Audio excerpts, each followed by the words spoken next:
Hello there, it's British comedian turned maritimer James Mullinger here. I'm living the dream, and if you want to live the dream, subscribe now to the Living the Dream podcast. Go this way here to press a button, or down below or above, somewhere around here. You've got a tick, subscribe, add, Instagram, Facebook. We might be on the YouTubes. We're on the YouTubes. Go down.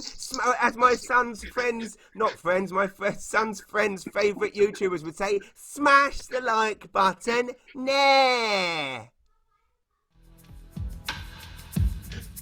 Living the dream.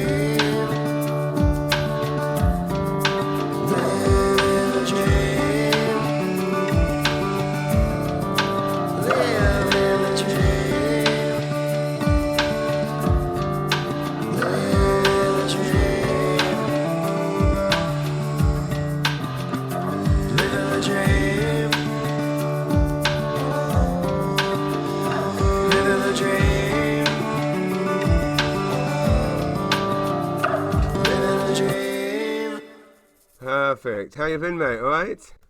Good. How have you been? Yeah, not bad. Yeah. How's life in quarantine? Oh, coping. Just about. I see you've been doing Zoom shows. What's that like? It's interesting. It's just a different learning curve. I mean, a lot of comedians are quite dismissive of it. But I've been finding it. It's just another learning curve. Like the thing that comedians say to me is they always say, "Oh, that sounds like a nightmare," and I always think, "Yeah, but so did stand up before we did stand up." So it's just and obviously you can see them, but you can't obviously hear them laughing, but you can see them laughing. And part of me kind of thinks, obviously it's nice to hear laughter, but I mean, isn't that just all comedians' egos just demanding the worship? Like, just do the job. I mean, that's true for sure. Yeah. So I've been, yeah. I mean, I'm looking forward to getting back out there. But I will say this: there is something I love about. Last night I had two for a company in Montreal and a school in Saint Stephen. Now, the journey from here to St. Stephen is, it's a drive. Flight to Montreal. I did these two gigs back to back. Second it was over, say goodnight. Within 30 seconds, I was in my underpants in the garden drinking a Radler. I mean, there's never an instance where I can be in my underpants 30 seconds after I leave the stage, ever. Even if I ran to my hotel room, it wouldn't happen. So I'm embracing it. Yeah, that's a definite benefit for sure. Yeah. I mean, if you wanted to, you could do the show with no pants. Well, that's the thing. I mean, there's actually often times during the show where I emphasize that I am wearing them just to prove, but you're right. I mean, I could easily get away. I could even buy like a shirt that's kind of, or even cut it off there and cut the tie off there. So I've even got my like belly button out. That would be a nice feeling. And I assume you're not wearing pants right now. Exactly. No, absolutely not. Well, yes. I've got shorts. Same thing. We're in the exact same boat. How have you been? How have you been coping with everything? I mean, as good as can be. Like you said, a lot more time spent with family. So I've been able to spend a lot of time with my son, which has been amazing. How old is he? He's 9. Oh, 9. Oh, well, my eldest is 9 too. Yeah. So it's nice to does he play a lot of Fortnite? No, we play NHL.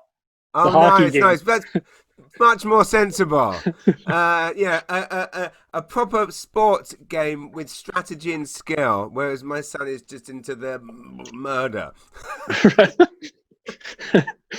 Yeah, the hockey thing actually reminds me, you might have to cut the midget joke now. They've officially started to rename the age groups. Yes, I know. It's funny. It's interesting how many things, and it's a terrible thing. This is how egotistical comedians are. Whenever you hear a piece of news that is sometimes it's good news, sometimes it's bad news, sometimes it's a genuine tragedy, whatever it is, the first thing you think is, oh, I'm going to have to drop that joke now. That's so true. That's so true.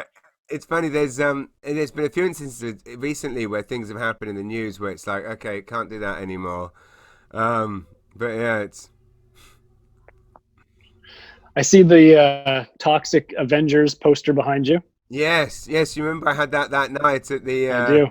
the Minister premiere. Yeah, I was gonna say you need to get a minister poster blown up and framed. I know they That'd be cool. that is true. I think we all need one of those. Yeah. Maybe on day one of shooting the next film, Matt will turn up with posters for all of us. Yeah. That would be awesome. Yeah. So the It next would. film, he's talked a little bit to me about that. Has he publicly spoke about it very much? I've just seen him post that it's happening, and that we're involved, which is a good Yeah. thing.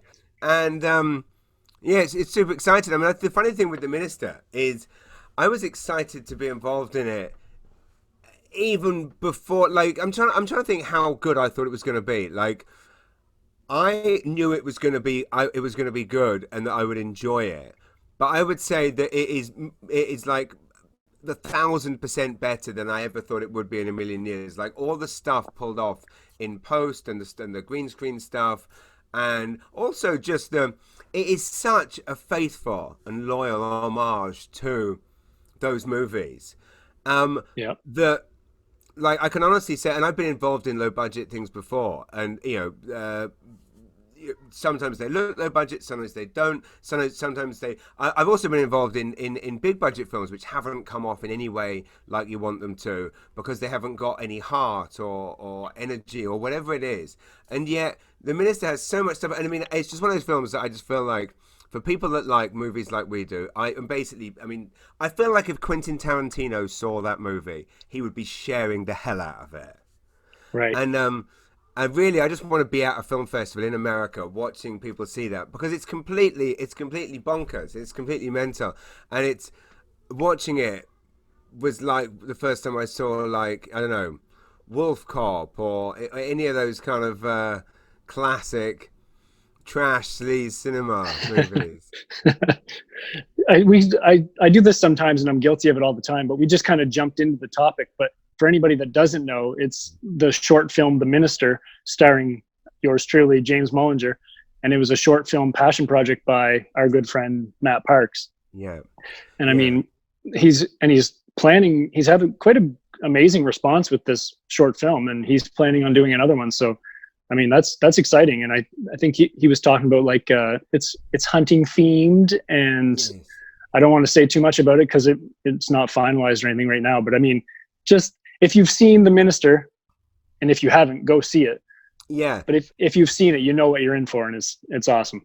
That's it. Yeah, yeah. I guess for anyone listening or watching, I mean, the great thing with The Minister is that if you like, if you like Tarantino, like Tarantino's grindhouse movies, and or indeed like the kind of movies that Tarantino likes, or like movies like The Toxic Avenger or trauma movies, or any type of kind of 80s 90s VHS B movie actioner, you'll love this. And I think the brilliance of it, and again, I mean, the background of it is essentially that Matt Parks, a legend, a colossal film fan, had an idea and pulled it off, funded it himself, financed it himself, put the whole thing together, and all entirely filmed in St. John, using all St. John people like ourselves. And I just think it's so bonkers and mental that like that film being shown at a big film festival in America would people would just love it. I mean, it's just absolutely hilarious. It's just brilliant. And also how great for the city of St. John that people will get to see the city of St. John everywhere. I just feel like given the right push and got out there, that thing could be huge. It could have 20 million views on YouTube, which I'm sure it will when they decide to release the full thing. Yeah, that's going to be awesome. And it'd be cool if he did the full feature, which I'm sure he's talked about as well. And I mean, money is the biggest obstacle for things like this, but Yeah. I mean, I'm sure you'd be on board for the full feature, and you were amazing in it. It was so much fun, like filming those scenes, and just the whole thing was just a blast. Yeah. I think that was the thing that was fun, was that we were all there. It was like-minded people, all volunteering our time, all there wanting to do and involved because we like those movies. And that's the thing. I mean, I've been incredibly blessed to be able to have make a living out of a creative job, which was always my dream, and I can't believe that I even get to do that. But my hobby is still those movies. I mean, I would I would show you. I mean, you can. But if I took you around this room behind me, there's just hundreds of. I mean, there's. I've got about 9 or 10 different copies of The Toxic Avenger. In fact, I'm going to go and get them right now, just to show why I loved being in the Minister so much. Just wait a moment, it's there. This is awesome. So James was a sort of angel of death for the Minister. And this one day in St. John, we filmed out on the point. I forget the name of the place in St. John, but right on the water. And it was so much fun, and just a great scene, great acting, hilarious. And the props are hilarious. Here we go. It was Cape Spencer, wasn't it? We were at Yes, Cape Spencer. yes. And so that movie, Toxic Avenger, so that's the original cinema poster. That is signed by the director, Lloyd Kaufman, my hero, who, when I was 13 years old, I made a fanzine devoted to trauma movies. That was my first foray into magazine publishing. And always being a kind of entrepreneurial type, I wrote to Lloyd Kaufman to say, "Hi, I'm your biggest fan. Like, could I do an interview with you?" And he said, "Yes, I'm coming to London for the premiere of Chopper Chicks in Zombie Town at the Prince Charles Cinema, Leicester Square. Come and interview with me." So I went, like 13, 14 years old. My dad comes with the camcorder, films me interviewing my hero, Lloyd Kaufman, and he gives me that poster. But I mean, this is my passion in life. Like, people often ask, like, what do I do to relax? Like, what do I do on my off nights? And of course, because my job, when I'm not in the middle of a global pandemic, is being out and being out at clubs, theaters, but whatever, doing shows. On nights off, or my wife's like, "Okay, let's go out." I'm like, no, I want to stay in. I want to stay in here in my loft, which I'm well aware looks a bit like a doll's house by the perspective. But what I do is I set up with all my old tapes. So, like, here's an original time code, which was sent to a video shop of Toxic Avenger 2, Toxic Avenger 3 on Blu-ray there. Toxic Avenger, that's a Dutch release. Same movie there. That's the Russian release. That's the uncut Dutch release of the second one. That is the UK big box rental version of the second one. And this is the first one I ever owned when I was about, well, it must have been around that time, 13, 14. It's a beautiful embossed Toxic Avenger cover. But famously, this version is cut to shreds. Like, every single piece of violence is cut out of it. The BBFC, the British Board of Film Classification, which is the British MPAA, were very strict. I actually didn't realize this was in it. It's funny, I was just saying that. So this one was, all the violence was cut. Because I was such a nerdy 13-year-old, I obviously bought a bootleg pirate version of the uncut version. And then look, I've made a list here of all the scenes that were cut out. Right? And it reads like a serial killer's diary.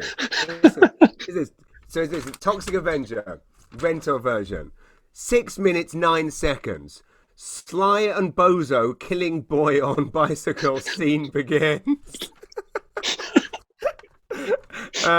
Backstreet fight, mugging. Blind girl's guide dog shot. I mean,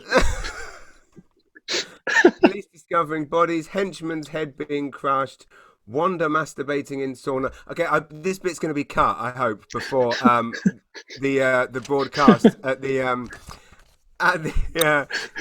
This is not for the drive-in. And just some further emphasis, just in case anyone watching has not quite ascertained how mental I am. Monster in the Closet is one of their more critically acclaimed films. There's the DVD, Monster in the Closet. There's the German release, Monster in the Closet. The Polish release, Monster in the Closet. The German release, Monster in the Closet. And the original UK release of Monster in the Closet. What's it about, you ask? A monster in a closet. So basically, if you just watched all that and thought this guy's mental, I hate those movies, you won't like The Minister. But if you just watched that and thought, well, that James Mullinger's far more sensible than I thought he was, watch The Minister. Oh yeah, that's awesome. So you actually interviewed him when you were young. Yeah, literally, like met him then, and actually, well, not only stayed in touch with him, but also I'm still kind of in touch with him now. Like, I interviewed him for a podcast a year or two ago, but like every now and again he retweets stuff, but it's quite random. Like I'll post something like, on Twitter, like I own 5 copies of Monster in the Closet, and he won't retweet that. But then I'll post performing tonight at the Imperial Theatre in St. John, and Lloyd Kaufman will retweet it, and I'm thinking, I'm not sure that the Trauma followers globally give a damn that an English comedian they've never heard of, who lives in a town they've never heard of, is playing a theatre tonight. But anyway, I'm sure he's just doing it to be nice. But it still means every time you see yourself get retweeted by your hero, it's a nice thing. So that really answers the question, because people always say to me in interviews, they say like what do you do to relax? And it's hard to explain. It's certainly hard to explain without the medium of video. Because when if I'm speaking to a journalist over the phone and they say, "What do you do?" and I'm like, "Oh, well, I sit in my loft and I watch videos," and they're like, "Oh, you mean Netflix?" "No, videos. I like videos." And they go, "Oh, but are there video players? Do they still work?" I'm like, "Yeah, I've got 6 video players." It sounds like I'm joking, or I've just discussed it. Whereas that this is all true, but it's easier to explain with. Exactly. And I've seen your Blockbuster shelf in your basement, so I know that it's not bullshit. Exactly. And that is an important point to make. Again, for anyone listening, you have seen this with your own eyes, that I have original Blockbuster video shelving from the Blockbuster at Lancaster Mall. Some people might remember the Blockbuster. Some people might, if you've just moved to St. John, you might not know it, but you will know it if you've asked for directions to Jungle Gyms, because people would have sent you to where Blockbuster used to be. And I mean, I guess I was fortunate in that Blockbuster. I mean, I remember shopping there on visits here 10, 15, 20 years ago. But of course, the building lay empty for a long time. And the lovely gentleman who runs or owns Lancaster Mall messaged me saying, "I hear you like videos, do you want to come and get the shelves?" And anyway, so now I have a video shop in my basement, which I actually just saw the tragic news today that the DVD rental shop in St. Stephen is the latest victim of the pandemic shutdown, and they're closing. Which again, it's interesting because they've been there 19 years, very successful DVD rental business, up until obviously now. But if you said to any of your friends in other parts of the world that there was a DVD rental shop still operating, they would be like, "What?" But this is again one of the things I love so much about living in New Brunswick, or indeed the Maritimes, is we have quite a few. Yeah, it does suck. Like you said, it sucks that it's the latest victim of the pandemic. But it is hilarious that you still see those things in small towns, because people do still rely on that. Netflix costs money, and people don't have a lot of money. Like, no matter where you go, there's always going to be those levels of classes that need those resources. Absolutely. I couldn't agree more. And also, I mean, trying to pick a bloody movie on Netflix but also there is, of course, the other fact that there is a ton of movies not on there. I mean, True. There's I mean, a perfect example is like, and you only discover this. Well, I've been discovering a lot during the pandemic, because I'll suddenly think, "Oh, I want to watch that movie," and it's not on any. And I have all the streaming platforms, and well, I say all of them. I've got Crave, Netflix, Prime, but there's so many movies that aren't on any of them, and then you have to rent it for like $8, and you think, I could have gone in a shop and rented it for $2, but it's $8. I mean, another example is my kids just watched on Netflix the Olsen twin movie, It Takes Two, which I didn't know was a work of bona fide genius, and I'd never would have thought to watch it. And they watch it every day. They're obsessed with they're 6 and 9, my sons. They're obsessed with the Olsen twins now. Now, we watched this movie like 20 times. It Takes Two. So I'm like, oh. And my kids said, I wonder if they made any other movies. And I'm like, well, yeah, they've made millions, because every time I'm looking for VHSs in Value Village, there's always just a stack of these bloody Olsen twin movies. But anyway, so I looked for them. Nowhere on demand do they appear. I mean, you can rent them on YouTube for like, again, $6 or whatever. But anyway, so of course, then I go to Value Village and I can't find them anywhere. Normally, when I wasn't looking for them, they were everywhere. But then actually managed to find them at that it's the Mission Refuge shop at Lomond Mall. They had the full set again. So for the full every Olsen twin movie on VHS for the price it would cost to rent one on YouTube.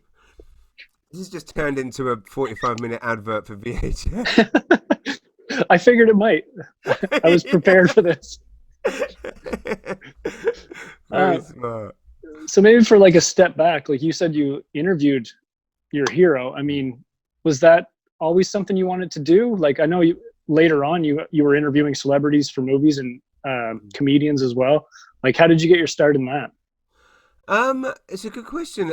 I guess, I mean, I was certainly making this fanzine was something that I was obsessed with, and my dad definitely kind of gave me this kind of love of paper and love of collecting and love of just kind of keeping things. And I always kept scrapbooks as a kid, and I was always cutting out pictures. I mean, my earliest memories are being 6 years old, cutting out pictures of video covers from video catalogs and putting them in scrapbooks. So when I started this fanzine, I was just thinking of if I have a copy of it to hand. But I basically just, it was just all photocopied pages, and I don't know. I think it was just born out of a love of collecting and a love of paper, and I guess that kind of transitioned into it made sense to want to speak to heroes, and I think one of the things I learned very quickly, again, I mean, I was very young when I wrote that first letter to him, was that when you write to people, they will respond, and I have correspondence that I wrote to Kate Winslet once when I became obsessed with her character Marianne in Sense and Sensibility when I was in high school, what would be same as high school, and she wrote back, and I have about 20 letters to and from with Kate Winslet. And then oddly, this kind of segues into I invited her to a premiere of a Troma movie because again I stayed in touch with Troma and I kept going to these premieres, and she never replied, and I thought, I've overstepped the mark. And this was obviously before she was superstar Kate Winslet. But what was kind of funny was she eventually wrote back and said, sorry, I meant to get back to you, but I was in LA begging this director for this really cool job that could change my life. Now, of course, that we now know is Titanic, but it was quite interesting, which again is the most successful movie, or one of the most successful movies ever, financially. Creatively, it is the least successful movie. But some people listening will beg to differ. So again, everyone, I mean, clearly I am not in a position to diss anyone for liking shit movies. I refer to Exhibit A. But yeah, so I guess I don't know where that came from, but I would say one of the few things that I think, if I have a skill in life, it would be that realization that if you don't ask, you don't get.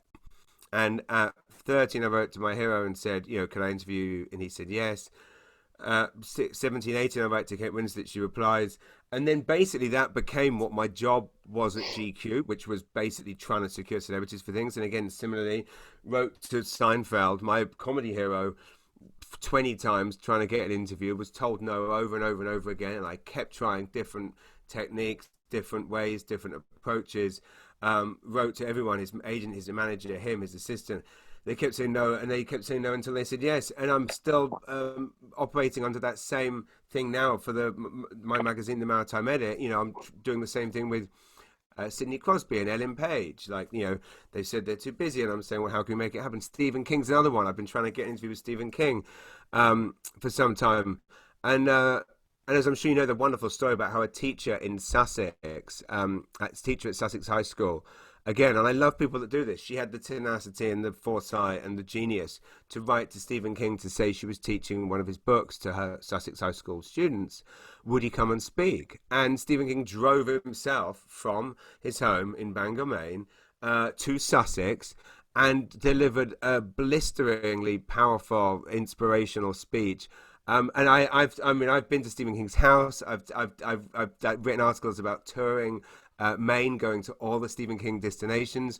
I'm a huge fan. I've written to him 50 times, never had any luck, but I have once performed on stage at Sussex High School. So I feel I've been very close to my hero in that respect, in that he too has played the Sussex High School stage.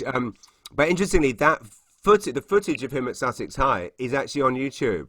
If you Google Stephen King, Sussex, New Brunswick, the footage is there. And I think it's always been something I admire in people, is that thing of just knowing, I guess there's a fine line between tenacity and being annoying and bugging people, and it's kind of knowing what the right way to kind of do that is. And again, similarly with stand-up, there's definitely a misnomer, certainly being a comedian on the East Coast, and again, I just love the name of your podcast, because it's like living the dream. And that's the thing, like I've said that since I got here, I feel like living here, I really am living the dream. And it's that thing where there's certainly I would say on the East Coast, but in Canada as a whole, this is not the place to be if you want to be the type of comedian who's going to wait for the phone to ring or wait for their agent to ring them. But this is the place to be if you want to, work hard and make the dream happen yourself. And I think there's often people often say, well, how did you get that gig, and how did this happen? And I'm like, well, I probably send out about 500 emails a day.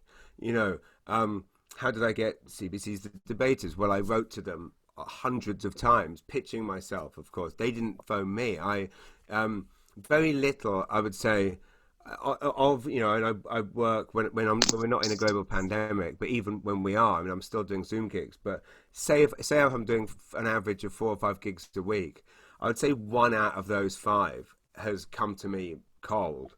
The other 4 have been, fought for and chased and begged for. So yeah, I guess that thing of like knowing how to approach people and beg is something that's basically been the story of my life. For lack of a better term. Yes, yeah. And some of the people that you interviewed, like, did your love of comedy precede your love of film, or vice versa? I think but film definitely came first. I think my love of comedy came about definitely in my early teens, when I was not I wasn't very popular at school, didn't have many or indeed any friends, but was also not academic or athletic. So I was kind of this triple bill of failure for my parents. It's nice to have the full set. And it's kind of, normally, like, if your child is not academic, you can at least say that they were good at sport, or if they're popular but they aren't academic. I had none of it going on. And I was sick a lot. So I was at home a lot, watching movies, going to video shops. Again, my whole childhood was basically spent in video shops looking. I love the smell of videotapes. Just in video shops, looking at videos. At home, coming up with, wasn't allowed to watch a lot of the movies I wanted to watch. So I would write a lot of stories about what I thought the films would be about. So I have binders of books where it'd be like my version of what I think Emilio Estevez's Wisdom is about, what Stephen King's Maximum Overdrive, what I think the story would be, and I would write those things. But I think my love of comedians came when I first kind of started listening to comedy tapes of people like, whether it be Robin Williams and later on kind of obviously Bill Hicks and Dennis Leary. And what I think I found fascinating, and obviously British comedy, and again, my dad introduced me to Monty Python and The Young Ones and all that stuff when I was in my kind of, well, very young, probably far too young to be watching shows like that.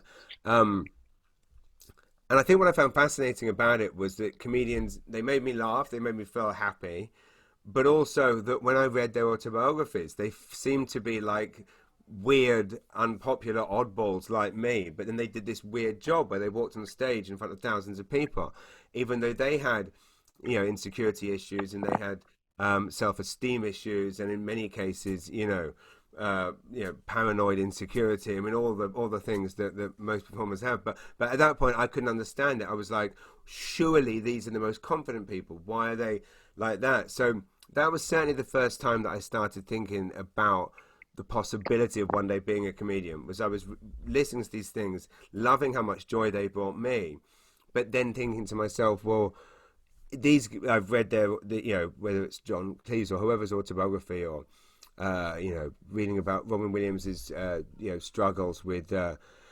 self-confidence or depression, all those things, and it was then that I kind of thought, well, maybe if these guys can do it, maybe I could do it. And that was, so I think those things kind of coalesced definitely in my teenage years. But I definitely, as I said, I was still unable to, and certainly did not have the confidence to go and speak to a boy or girl in my class. So I was not the class clown. I was not doing school, on stage performances.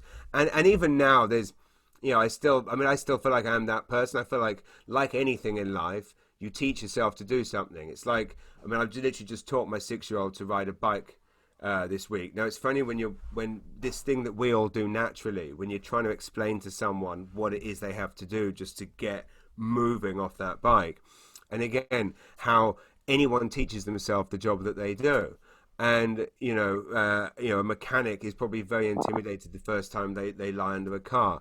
Someone who jumps out of skydives out of a plane is probably very intimidated the first time they do that. But then if it becomes their job, it's probably like literally climbing into a warm bed day after day. And similarly with stand-up, I absolutely stand by the fact that anyone could do it, and I know that because I do it. And I had no confidence. It's simply get up there as many times as possible. The only thing you need, obviously, is a thick skin and a very, very pathetic, desperate neediness to be liked. Because when you think about the ridiculousness of when you start out, when I started in 2005, for every 20 gigs, 19 of them you're being booed off. Just dozens or hundreds of people just shouting at you that they hate you. And it's not that they hate your music or the play that you're in. They hate you. It's you they hate. And you can't even share that hatred with the rest of the band because it's you. And you can't share that hatred with the writer of the play because no, it's you. Yeah, I'm the thing that they hate.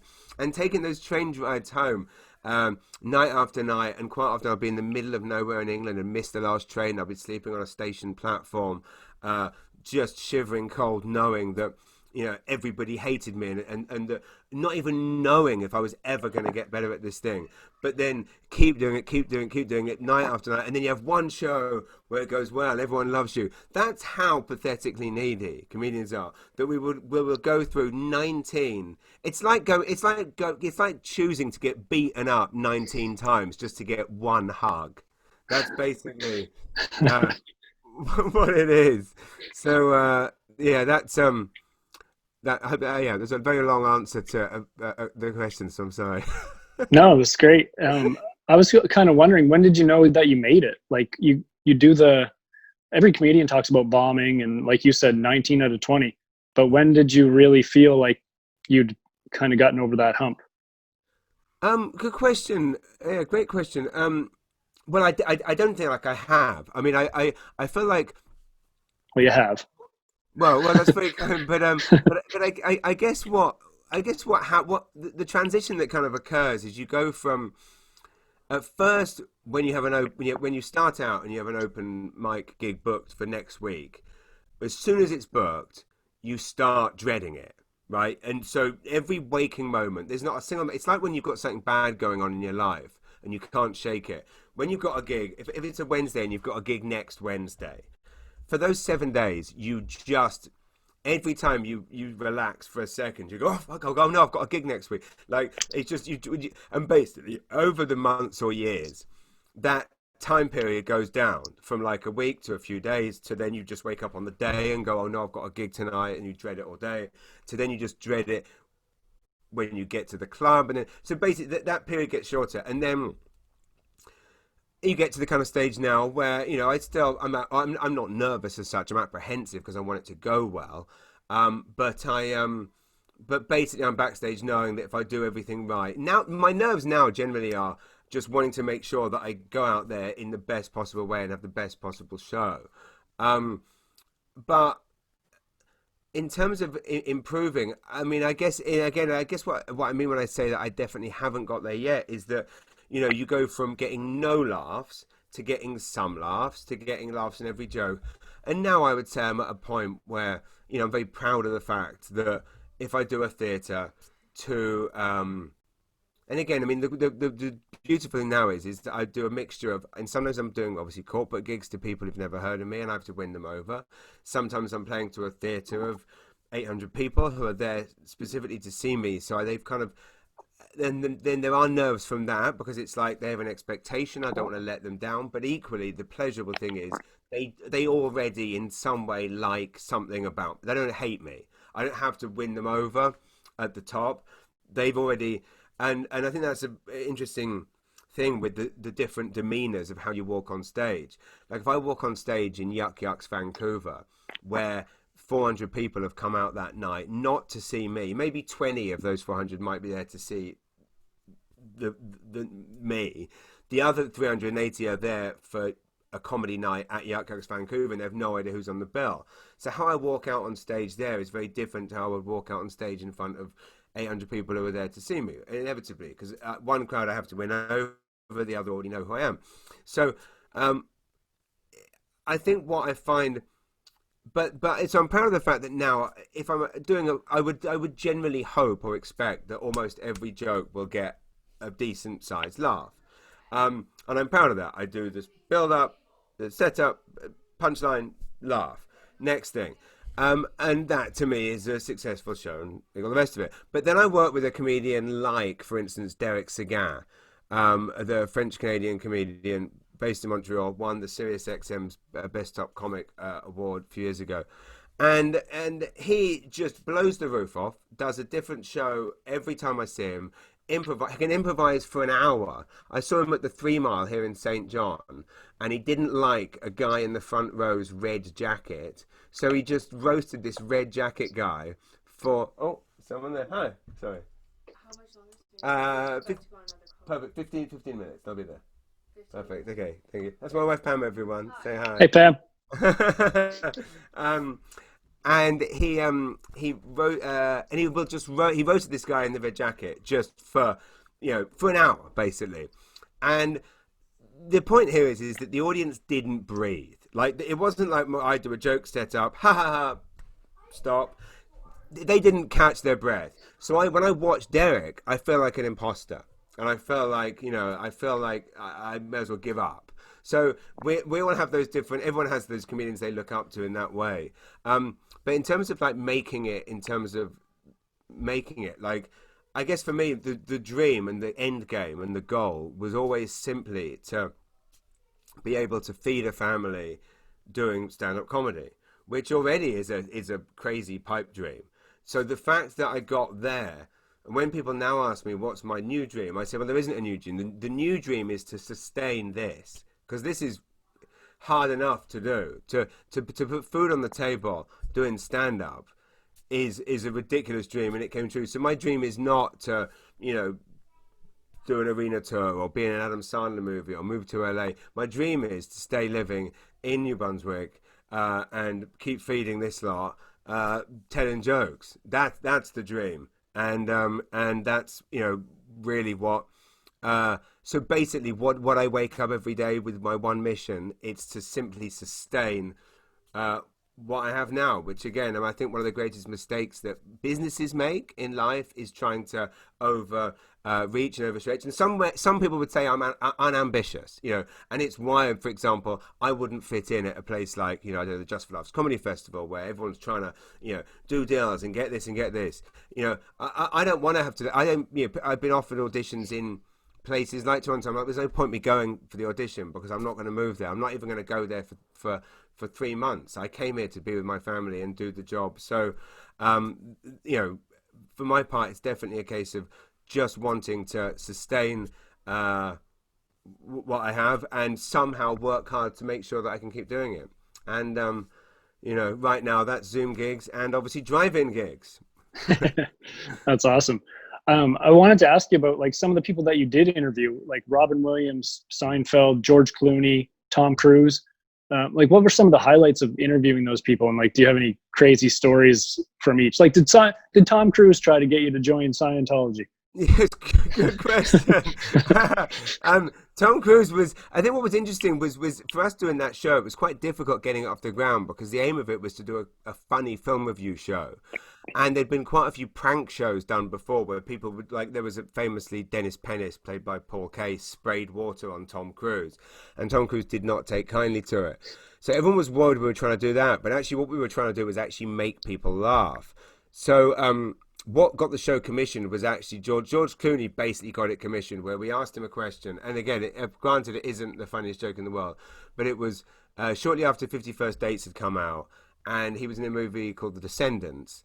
And I can't remember exactly what it was, but basically the joke was something like, the plot is this, and it sounded similar to 50, and we said, is it a funny version of 50 First Dates? Anyway, Clooney laughed, and again, I mean, Clooney's a great actor. He's also Mr. Charmy Pants, and knew what, I mean, so I'm sure he didn't find it as funny as he pretended, but basically what we had was a piece of footage of me asking this joke we'd written, and Clooney giving the biggest belly laugh, and boom, every commissioner in town saw that and went, yeah, let's do it. And so similarly, we were lucky with other people, and it was always the biggest stars, of course, as you often hear, that were the nicest. You know, Tom Cruise, very charming. I can't remember the question I asked. It's on YouTube somewhere, but he was very nice. Robin Williams was very funny, and then Seinfeld was just a dream. And Seinfeld, again, been my hero for many, many years, and he in many ways inspired me making a big life change, and that was simply that he. I was interviewing him in New York in 2013. It was a great moment, like meeting my comedy hero for the first time. I asked him all the questions I was supposed to ask him for the show and for the magazine. And at the end, I thought, well, I'll ask him a question that I've always wondered myself. And I said, you know, you famously left the TV show Seinfeld, your sitcom, when it was at its kind of commercial and critical and creative peak. Like, the fans wanted more. The network wanted more. You clearly hadn't run out of ideas. Why not do just one more season? And he was being offered more money than God to do it, and he just walked away. I never understood. I said, why not do? Why didn't you just do one more? And he said, that's simple, James. He said, because that's what everybody expected me to do. And he said, there's a good life lesson for you. He said, make a list of all the things in life that everybody expects you to do, and do the opposite. So 6 months later, I was on a plane to St. John, New Brunswick. That's a really cool story. Oh, thanks. Well, yeah, that makes you think, because I mean, it's true. And like Dave Chappelle kind of did the same thing with his sketch show, yes, offering him as much money as you could possibly throw at somebody, and he left because they were trying to have put their fingers on it. You know what I mean?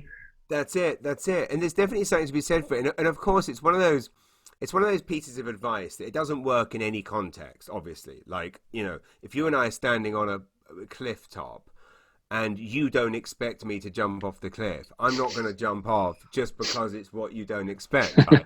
but from and of course, inevitably in life, you know, it's not foolproof. But what I took from it at the time was definitely that we were in London. On paper, had great lives. You know, on paper, you know, my wife had an amazing job as one of the most powerful women in British magazine publishing, publishing director of one of the leading magazines there.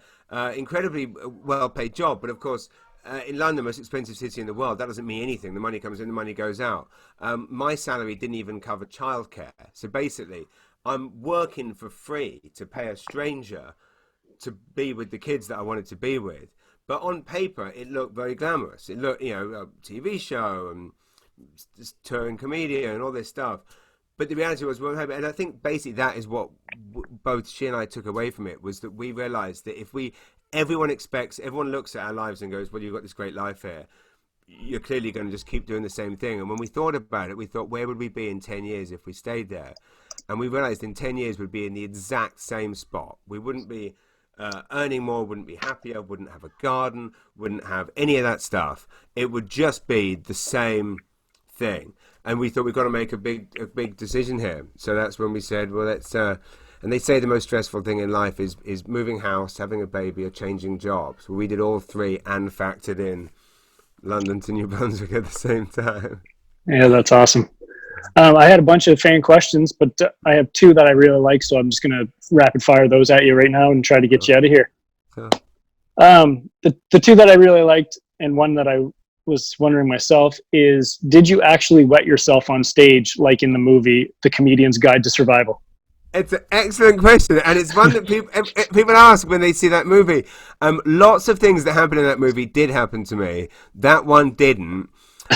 However, interestingly, when the movie came out, a lot of comedians wrote to me asking if we had basically softened a more dramatic story, i.e. pooping yourself on stage. And I basically discovered that almost every comedian I know that has been doing it for 20 years or so has had a night where, because you're on the road, you're eating garbage, you have a bad stomach, you're up there. Every comedian I know has had it. And of course, when you wet yourself, you can't hide that. That's a big wet patch. But what you can shart and no one knows. So I would say at least half of all comedians I know admitted to me after that movie came out that there's been a night where they've basically done a bit of brown water in their undies and had to stay up there, of course, and carry on. And some people, it was full-blown turds in there. So, no, that was... So you want to be a stand-up comedian? Yeah, better get used to pooping yourself. And the other one that is just a very general but cool question. What is the highlight of your career? Good question. It is tonight. If anyone's listening to this tonight at the Sussex Drive-In, tonight's going to be the night. Right? Yes. Anyone listening to this through your radios here at the Sussex Drive-In, if you look up at the... I'll be listening to this too right now. So we're all in it together, as we're all sick of Trudeau telling us. We're all in it together as he's on his daily cash giveaway. He's loving that, isn't it? Trudeau's daily cash giveaway. We got money for you. You got money for me, Trudeau. None for you. Oh, we're all there with our virtual scratch cards every day, waiting to see if it's going to be our day to get some of our taxpayers' money. Yeah. So, good, jolly good. You're giving all the lots of money to the students, are you? That haven't done a day's work. Oh, lovely. Actually, why am I doing this? This is part of my act that I'm going to be doing on stage here at the Sussex Drive-In. You're going to have to hear this twice through the radio both times. But what I'm trying to say is, look up now, and I'm going to be by the side of the stage waving at you as you listen to this pre-show. Well, my highlight. I mean, it literally would probably have to be the first Harbour Station show, which literally just legitimately changed my life. And in that CBC documentary that those lovely people at Hemmings House made about that process. There was a scene at the end where I sit on the beach by the Gondola Point ferry boat, and I say, not a day in my life will go by without me thinking of that show. At that point, it was the previous night, 28th of April 2006, and that's proven true. Like, there's literally not a day, like, every day I'm hit with, worries, fears, concerns, insecurities, when I ever work again, all these things. And the thing that I always remind myself is well, even if it all ended tomorrow, I once, stood up on stage and made 5,000 people laugh, for an hour and a half. Like that. That's creatively one of my proudest moments, and something that I just, I still watch it and cry a little bit. That's probably Nice. Well, we're all excited to see you. Everybody's pumped to finally do anything. So, and I haven't seen you since Kingspray. That's it. Yeah, that's it. We're all so excited. You're right. It's like it could literally be like a poo sandwich eating contest that we were all competing in. But we would just be so happy to see each other outside of the house that we'd be like, yes, sign me up. Yep, I know. It's going to be great. Jamie Comeau and the Crooked Teeth on as well, and the Divorcees. So it's going to be awesome. It's incredible night. What a lineup, and what a joy. It's funny, I haven't worked with Jeff and the team at Poker Logan before, and what an incredible group of people. Like, I mean, now I'm just actually like, how have I not, again, this is the funny thing, people think it's small here, and I joke about how small it is here, but it's also not small, because there's hundreds of thousands of people here, and not everyone, of course, does know everyone. But I basically, my overriding emotion these past few weeks has been, how the hell have I not been blessed enough to work with this team of people before? So professional, so lovely, know how to put on a great show. And actually, if people are listening to this, okay, well, if we're going to know it, actually, we're going to know, right? We're going to know, Chris, right now, here in Sussex, next Friday, in brackets, right? We're going to know how many people are actually listening to this, because I want everyone to honk their horns when I say go, as a massive shout out to Jeff and all of the legends that have put on tonight's event to support the Sussex Rotary Club. So 3, 2, 1, honk your horns! Right, literally, if only 2 horns. God, we're going to be so embarrassed. And everyone's going to think they're really rude. They'll be like, who's honking there? Anyway, but yeah, just they are just such awesome people. And I just can't believe that I'm getting to share a stage with 2 such incredible bands.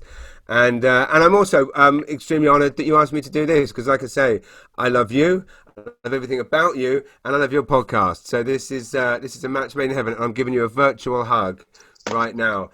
Blaine Higgs would not like this, like seeing hugging, but it's real. Well, likewise, man. It's been a while since I've seen you, but always a pleasure. And thank you so much for doing this. It's an honor and a pleasure to talk to you, and it was a ton of fun. Thank you so much. Appreciate it, man. And I will see you next Friday, or if you're listening in Sussex, tonight. Awesome, man. Thank you so much. Take care, brother. See you soon. Cheers. Cheers.